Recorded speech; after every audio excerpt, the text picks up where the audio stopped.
quando é que percebeu que os ideais do 25 de Abril estavam em perigo e era preciso agir? Isso aconteceu logo na altura do chamado PREC. Naquela altura, as Forças Armadas estavam desinstitucionalizadas, portanto, não tinham hierarquia, não tinham unidade, não tinham disciplina e eram não um elemento de estabilização política, mas era um elemento de perturbação. E naquela altura havia realmente dois grupos na área militar. Um grupo que era radical, revolucionário, e havia outro grupo que era moderado, era democrático e era legalista. E embora tivesse havido várias conversas entre os dois grupos, nomeadamente em cada momentos, chegou-se à conclusão que não havia conciliação possível.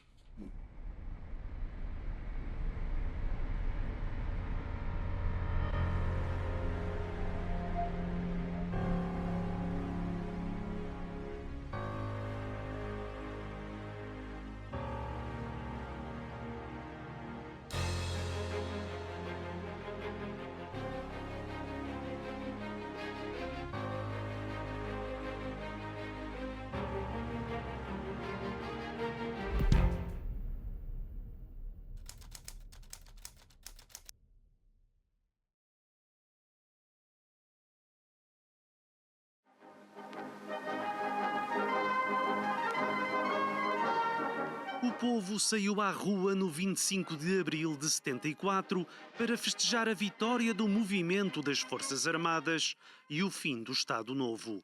Liberdade, democracia, descolonização. Os portugueses abraçaram os ideais da Revolução dos Cravos. A 15 de maio, o Marechal António de Spínola é nomeado Presidente da República pela Junta de Salvação Nacional e toma posse no Palácio Nacional de Queluz. Portugueses, ao ser investido nas funções de Presidente da República, por decisão da Junta de Salvação Nacional, sinto-me no dever de me vincular ao ideário do movimento das Forças Armadas. Spínola entrega a pasta de primeiro-ministro a Vasco Gonçalves, que substitui Palma Carlos. O comando do Popcon fica para o capitão de Abril, Otelo Saraiva de Carvalho. Mas o novo executivo gera desconfiança devido a ligações à esquerda radical. O Vasco Gonçalves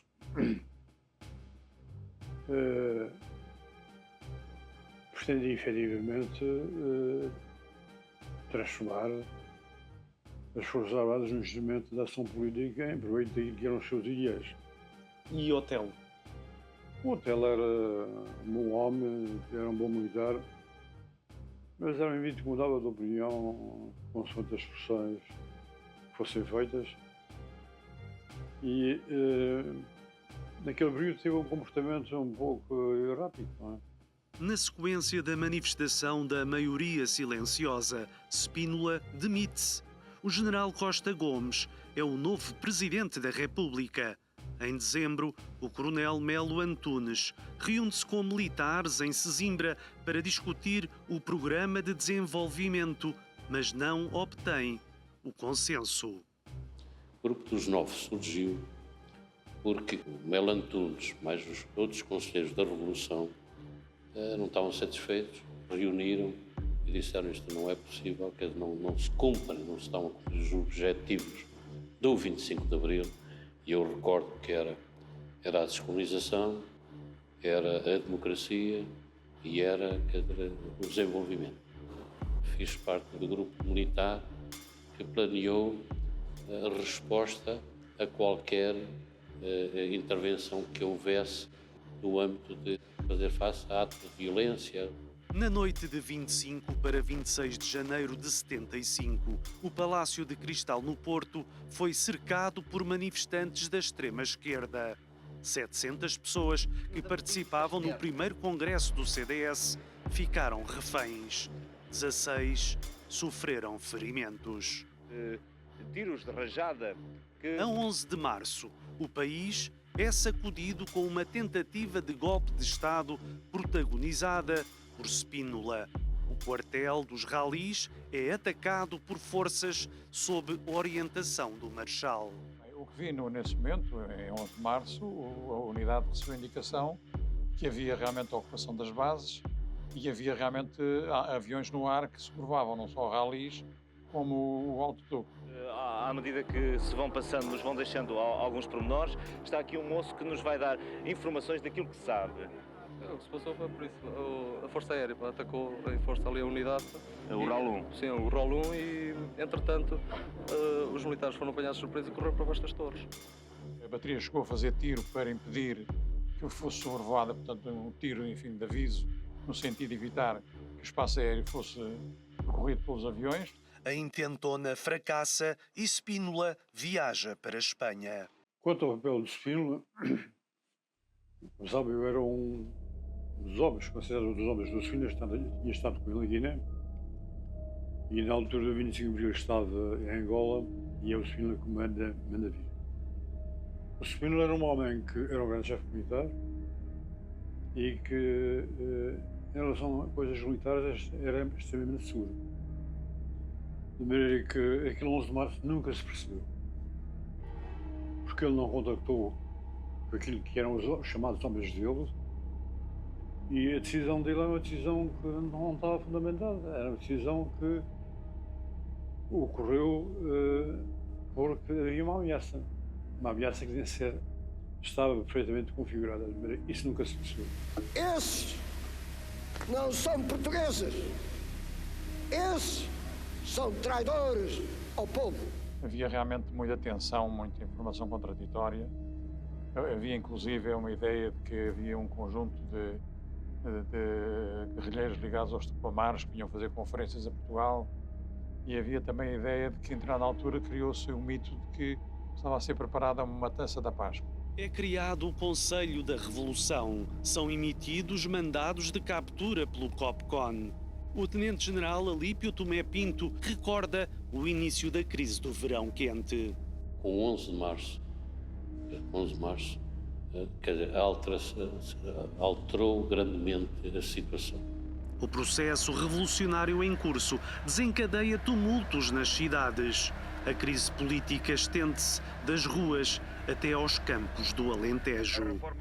As nacionalizações e a reforma agrária agitam o país. A propriedade da Torre Bela é ocupada por revolucionários. Uma época de transição, por conseguinte, vamos formar, durante esta fase de transição até à reforma agrária sair... Do 25 de abril de 1974 e 25 de novembro de 1975 tivemos o PREC. E o PREC realmente significou nessa deriva tudo aquilo que o democrata combate. E também por isso a importância do 25 de novembro. Pelo caminho, o que tivemos foram as ocupações, os saneamentos, a reforma agrária, as detenções por delito de opinião, muitas vezes na base de mandatos de detenção assinados em branco, o cerco manifestações democráticas de partidos políticos, caso do CDS, mas também outros, a tentativa de condicionamento da imprensa livre e, portanto, tudo isso, em boa verdade, era o que não desejaria quem fez Abril. No 25 de abril de 75, Portugal vai a votos para a Constituinte. Vence o PS de Mário Soares com 37%, seguido do PPD de Sá Carneiro com 26%. O PCP de Álvaro Cunhal obtém 12% dos votos. O CDS de Freitas do Amaral alcança 7%. Cunhal desvaloriza as eleições, enquanto Vasco Gonçalves já tinha dado a entender que não podia perder por via eleitoral aquilo que tanto tem custado a ganhar ao povo português. Eu devo dizer aqui o seguinte: não há nenhuma revolução que numa determinada fase da sua história não tenha tido uma base de apoio restrita, pois é precisamente nesses momentos que é preciso um governo forte e com autoridade, e é preciso dar essa autoridade a este governo. Essas eleições foram fundamentais, que foram, ao fim e ao cabo, resultado ainda do 25 de abril, tal liberdade. E nessa liberdade, quer dizer, o povo votou intensamente, à volta dos 92%, e houve resultados que muitos não desagradou. Quer dizer, o voto já não era a arma do povo. E isso maior a complicação. Portanto, esse foi um elemento importante para se formar o grupo dos 9, o Melo Antunes, o grupo dos 9, porque o povo tinha dito o que é que queria.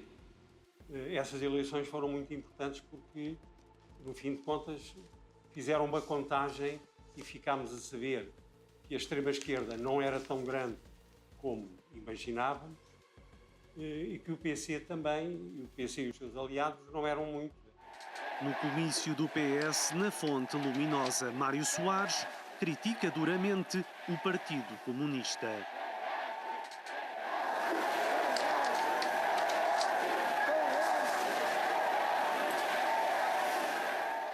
O documento dos 9 é apresentado a 7 de agosto. O Regimento de Comandos vota favoravelmente o plano elaborado por Melo Antunes. E assim como o regimento passou, quase podemos dizer, também a enquadrar o grupo militar. Foi um grupo que foi criado em simultâneo com o grupo dos 9, onde estavam militares muito importantes do Exército, como o General Ramalho Yanes, na altura o Tenente-Coronel Ramalho Yanes, o Tenente-Coronel Rocha Vieira, o Tenente-Coronel Aurélio Trindade, o Tenente-Coronel Firmino Miguel e muitos mais. E o Coronel Jaime Neves. No norte, as sedes do PCP, MDP e da extrema-esquerda são vandalizadas. Nas reuniões em Tancos, os militares afastam-se do gonçalvismo, que fazia a apologia do poder popular. Essa é uma situação de perturbação, de medo, de terror, de insegurança, pessoas e bens. Em determinada altura, a maioria dos cidadãos o que quer é um poder qualquer que estabeleça a ordem. Eu tinha visto nos outros lados, quando isto acontece, o poder era um poder ditatorial e acabava com a liberdade e a democracia. Portanto, isto ameaçava aquilo que tinha sido a grande promessa de Abril, que era a liberdade política, que era a democracia. A 19 de setembro, Vasco Gonçalves é afastado. Pinheiro de Azevedo assume a pasta de primeiro-ministro. Quando o Vasco Gonçalves foi corrido, eu disse, começa a haver aqui uma luz ao fundo do túnel. O 25 de novembro é o complemento do 25 de abril. O 25 de abril, se a gente ler o coisa, cria uma democracia. O que é que estava a ocorrer? Estava-se a caminhar para outra ditadura de sinal oposto, mas era outra ditadura. Tudo quanto eles queriam ia para aquele mesmo. No fundo, o 25 de novembro era nós preparámos-nos, nós, os moderados, digamos assim, preparámos-nos para, quando eles quiserem tomar conta disto, nós estamos preparados para não os deixar tomar conta disto. Um grupo de pessoas penetrou no edifício hasteando uma bandeira da Frente Revolucionária Antifascista e Patriótica. Seguiu-se o assalto em massa, enquanto o mobiliário era despejado para a rua. A 27 de setembro, a Embaixada de Espanha é invadida e pilhada por centenas de pessoas que se revoltaram contra o fuzilamento de 5 revolucionários espanhóis. Os comandos são chamados para repor a ordem, mas o mal estava feito. Só saímos às 2h30 da manhã, foi a hora que nos deram ordem para sair. Apesar de termos contactado com o COPCON por 2 vezes, a primeira das quais nos informou que tinha nomeado uma companhia de rallies para ir lá resolver o problema. E quando se telefonou a segunda vez, nos informaram que a companhia estava reunida em plenário para saber se deviam sair ou não. E eu perguntei, então você tem aqui uma companhia a fazer o quê? E foi nessa altura que nos mandaram sair. Aquilo foi uma destruição total. A gente chegou, resolveu o problema imediatamente, sem qualquer... Também não houve violência, houve alguns tiros para o ar antes de chegarmos lá. Normalmente a gente atuava pela surpresa e resultou em pleno, portanto, foi pena é terem-nos largado tão tarde. Ainda hoje estou para saber se atribuíram responsabilidades a alguém por aquilo que aconteceu. Foi demasiado grave. Aliás, apanhámos lá gente com as meias cheias de moedas de prata e talheres de prata, etc. A 6 de novembro, Mário Soares e Álvaro Cunhal enfrentam-se num debate televisivo. Imensa do povo português, eu penso que isso leva-nos diretamente à guerra. Mas está civil. enganado, ninguém quer Essa excluir intolerância, o PCD do país, queremos excluir do governo. É uma coisa diferente. No país ele fica, mas no governo não. Se é um governo democrático, não tem nada a fazer no governo. Agora, no país que fica no país, ninguém quer que ele não saia é o do país. doutor que é o juiz disso. Não, eu tenho a minha opinião. É o povo Sou um português. É o povo português. A 9 de novembro, milhares de pessoas deslocam-se ao Terreiro do Paço para apoiar o primeiro-ministro Pinheiro de Azevedo.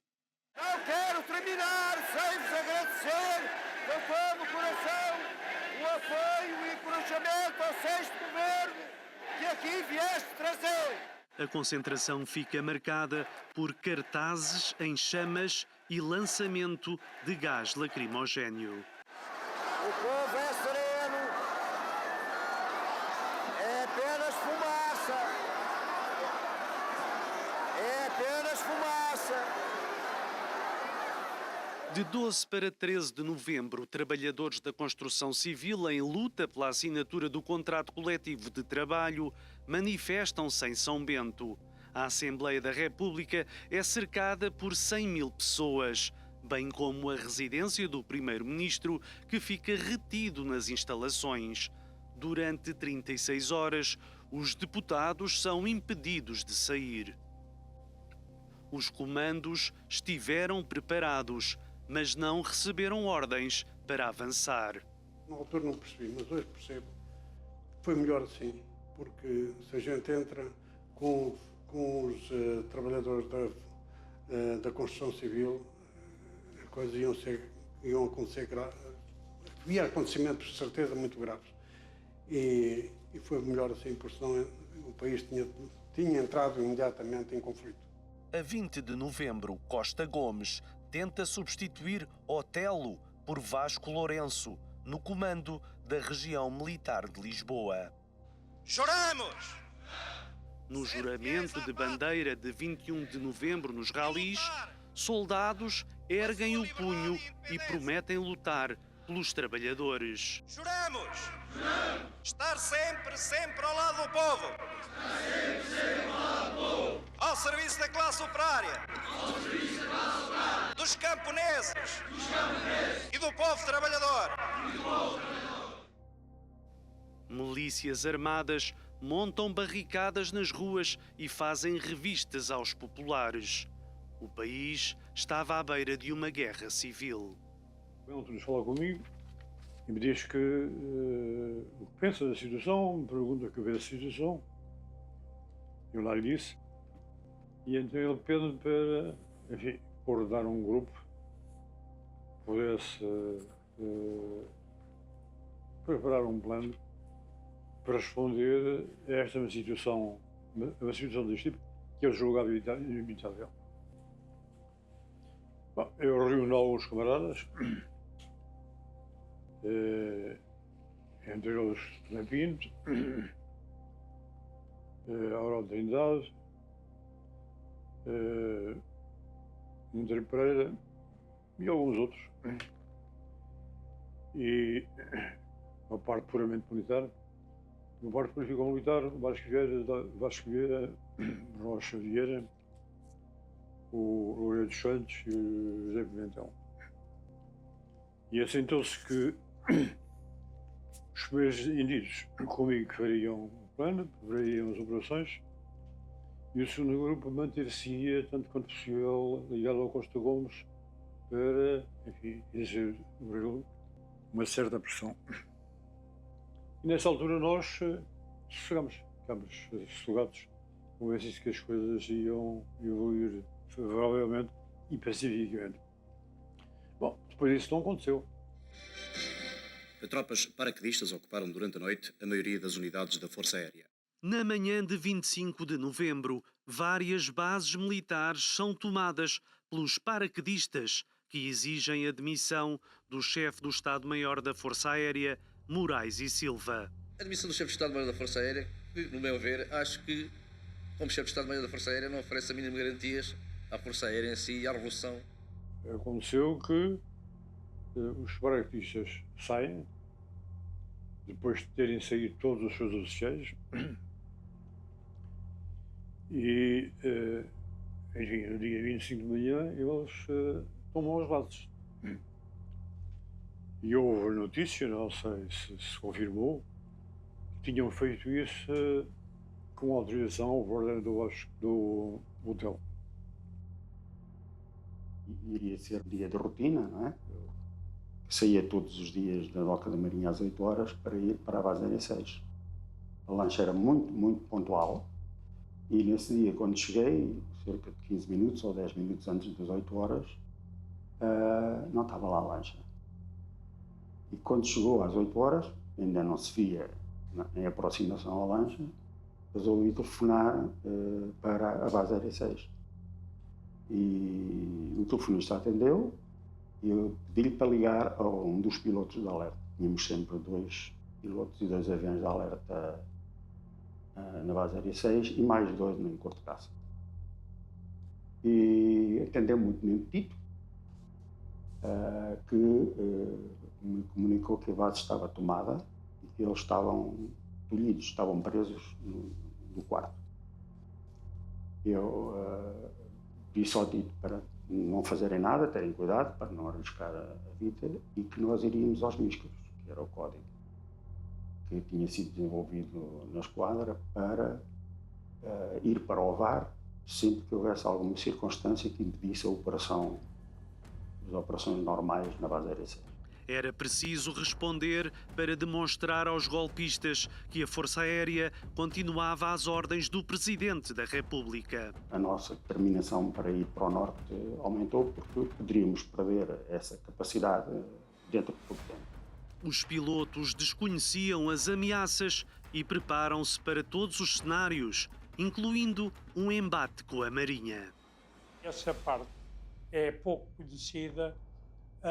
Mandou efetivamente 2 fragatas cruzar a costa para o largo de Cortegaça, onde a Força Aérea tinha um dispositivo muito significativo e que naturalmente estavam em contacto com o Estado-Maior da Armada e sob as suas ordens.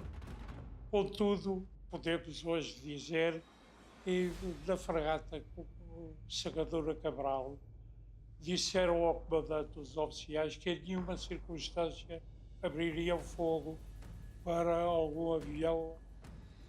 Saímos, por volta de meio-dia, com os 7 aviões, levámos Montreal, Lisboa, muito baixo. De maneira que quando chegámos a tempo, pôs-nos a questão de que lado é que estavam os radares de defesa aérea e de que lado é que estavam os F-86, que eram os caças interceptores baseados em Montreal. E tivemos até um alarme, porque a torre de Ovar avisou que tínhamos um alvo radar às 9 horas, que é a conversa entre pilotos e controladores, que nos deixou um bocadinho, bom, quem é que vem aí, não é? Nós não estávamos a ver. Mas depois, eles logo a seguir disseram, não, é uma parelha de aviões T-37, eram as instruções da base aérea 1, que tinham sido também enviados pelo meu comandante, para levar mais equipamentos de voo para o VAR, caso fosse necessário. Se esse sobrevoo não tivesse acontecido, acha que o desfecho do 25 de novembro podia ter sido outro? Acho que sim. É a nossa convicção que foi importante, no sentido que, neste momento, com a correlação dos factos todos, com os testemunhos que há, a gente consegue colocar o nosso sobrevoo de Lisboa por volta de 12h30 e talvez 1h30 depois há o recuo estratégico de Álvaro Cunhal. Também existia o receio de que os fuzileiros pudessem tomar a base aérea de Cortegaça, mas a Marinha opôs-se. Os fuzileiros, como a Marinha, também estavam divididos. mas o batalhão de fuzileiros que estava sediado na escola de fuzileiros, próximo do Barreiro, na altura era uma zona muito próxima do Partido Comunista e dos seus satélites, mas o comandante do batalhão era o capitão-tenente Francisco Oliveira Monteiro, que era do nosso grupo e que ele tinha o batalhão na mão, tinha tudo organizado e tomou uma posição institucionalista, ou seja, só obedece a ordens legais vindas de Belém. Nessa altura, Costa Gomes estava reunido com o grupo dos 9 no Palácio de Belém. O Presidente da República parecia hesitante. Quando cheguei a Belém, havia uma reunião do Costa Gomes com todos os conselheiros de Revolução. O Belo Antunes expôs a situação, mostrou quanto ela era complicada e ameaçadora, e a meio da reunião o Costa Gomes é chamado, sai. E quando volta, diz-nos que tinha contactado o então Ministro do Trabalho, Costa Martins, e que ele estava a fazer diligências para apaziguar os fregueses. Bom, então pediu para intervir e explicou que, enfim, os entendimentos já tinham acabado. Agora havia que atuar, porque o momento era um momento crítico. Depois o Costa Gomes perguntou, mas afinal, o que é que vocês se prepararam para uma situação desta? E o Belo Antunes pediu para eu dar conta das ordens operações. Eu antes disso repeti aquilo que o Belo Antunes tinha dito. A situação era uma situação extremamente complicada e que o General Costa Gomes tinha que seguir, porque o planeamento feito mostrava-nos que nós não tínhamos superioridade a não ser utilizando a Força Aérea. Bom, e se ele lembrava a decidir, vinha à noite e a Força Aérea não podia funcionar. Lá falei da ordem de operações do que se tinha preparado ao Costa Gomes, ele aceitou e a partir daí decretou o estado de sítio e colocou as unidades todas sobre o comando dele e nomeou o Vasco Lourenço comando da Regionalidade de Lisboa. Da região militar de Lisboa passa a vigorar o estado de sítio. Eu nunca consegui perceber a realidade do Costa Gomes. O Costa Gomes era um militar brilhante, sempre mostrou uma grande capacidade de decisão e que não tomava decisões sem um estudo pormenorizado. A conclusão que eu retirei na altura, possivelmente apressada, é que por qualquer motivo o Costa Gomes tinha perdido contacto com a situação. Ramalho Yanes dirige-se ao regimento de comandos e assume o controle das operações. Todas as ordens às Forças Armadas foram comunicadas ao Presidente da República através de uma transmissão feita por Garcia dos Santos, à semelhança do que tinha acontecido no 25 de abril. Entretanto, eu tinha pedido aos meus camaradas que faziam parte do comando militar para se jogarem para os comandos, porque era a unidade que nós tínhamos escolhido para criar o posto de comando. Eles deslocaram-se e eu, quando saí, desloquei-me lá para também e iniciamos a execução da operação. Temos agora aqui neste telejornal, nos nossos estudos, a presença do Capitão Clemente, que nos vai definir exatamente. As forças rebeldes ocuparam os estúdios da RTP. Durante Clemente prepara-se para difundir propaganda sobre o poder popular armado e operações triunfalistas dos paraquedistas. Mas a declaração é interrompida pelos comandos. Para bem do povo português, para que efetivamente o processo revolucionário prossiga, há necessidade que as coisas se clarifiquem e que aqueles, e que sobretudo os oficiais, tomem consciência de que e não podemos mais permitir que seja nos gabinetes, que seja pela via administrativa. Estão-me a fazer sinais, eu não sei se posso continuar. Talvez seja melhor explicar aos ouvintes que eu não posso continuar a falar por razões técnicas, é isso? Por indicação do Presidente da República, a emissão da RTP passa para o Porto. Boa tarde. Emissão da RTP, dos estúdios do Porto e através de toda a rede nacional de emissores. as antenas foram tomadas e depois o processo desenvolveu-se, o conhecimento geral, com algum sucesso e com muito pouca violência. No Palácio de Belém é instalado um estúdio de televisão para as comunicações do Presidente da República. No dia seguinte, os comandos chefiados por Jaime Neves dirigem-se ao quartel da Polícia Militar na Ajuda, que se recusa a obedecer às ordens do Presidente Costa Gomes. Essa missão foi-nos dada cerca das 7 da manhã. Foi transmitida às companhias na sua totalidade e foi recomendada a todo o pessoal que haveria a máxima conveniência em não haver tiros da nossa parte, a fim de podermos entrar no regimento de Polícia Militar sem qualquer incidente. A troca de tiros provoca 3 mortos, 2 são comandos. O primeiro que morreu foi o Coimbra. Foi na rua junto ao passo ao lado da Direção da Arma de Cavalaria e do Regimento de Polícia Militar. Foi aí que foi abatido, quando havia no máximo 10 minutos ou 12 minutos de tiro, com um tiro nas costas. O meu Forriel morreu em frente ao edifício de comando, onde há agora umas placas, é precisamente aí o local onde ele caiu, quando estava a reposicionar os seus militares, porque estavam muito expostos. E levou um tiro que entrou aqui e saiu no sovaco, por baixo do sovaco.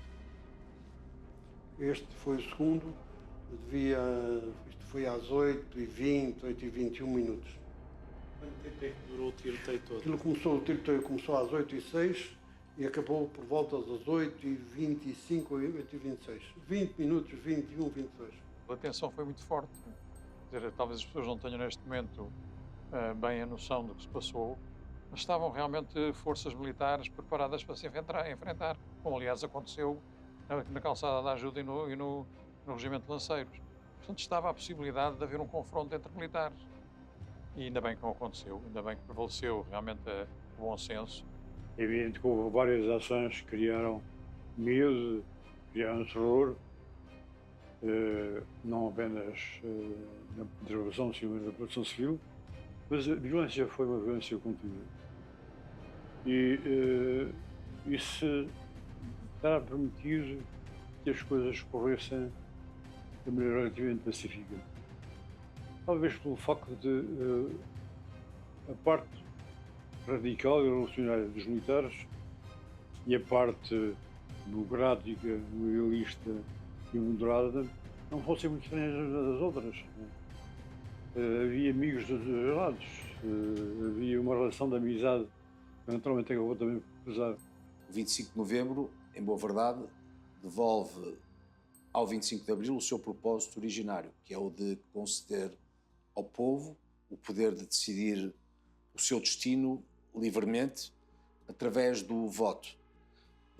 O que é crucial no 25 de novembro é perceber-se que militares, muitos deles que estiveram envolvidos também no 25 de abril, descontentes com a deriva totalitária do período do PREC, decidiram garantir que abril era cumprido.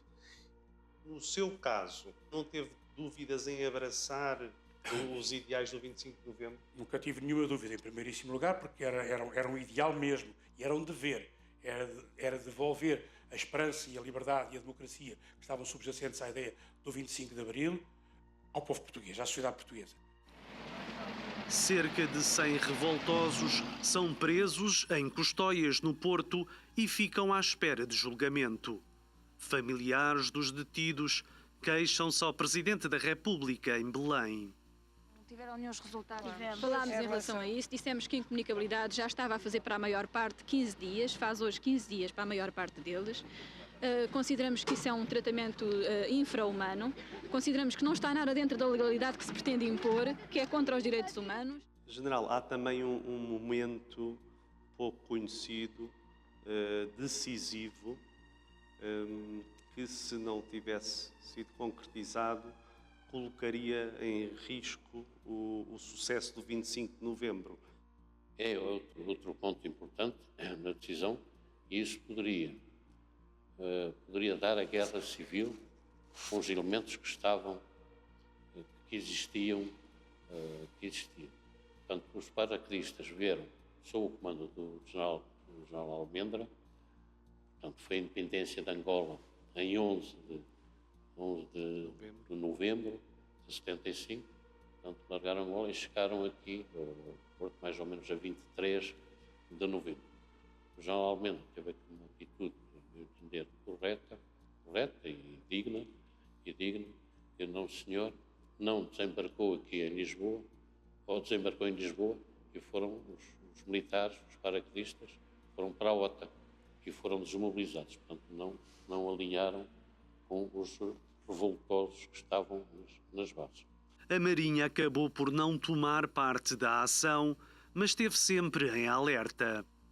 Por isso, no 25 de novembro, a nossa força foi transmitir informação, transmitir a nossa disponibilidade e estarmos prontos, se tal acabasse por ser necessário, a dispersar para o norte do país e daí formar unidades que pudessem depois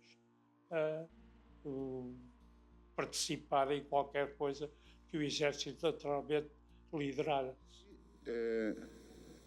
A participação do Partido Comunista Português na construção do socialismo é... A 26 de novembro, Melo Antunes explica na televisão que é indispensável a participação do PCP no sistema político com vista à pacificação do país. Na altura eu fiquei um bocado com cabelos em pé, mas reconheço hoje que foi muito bem pensado.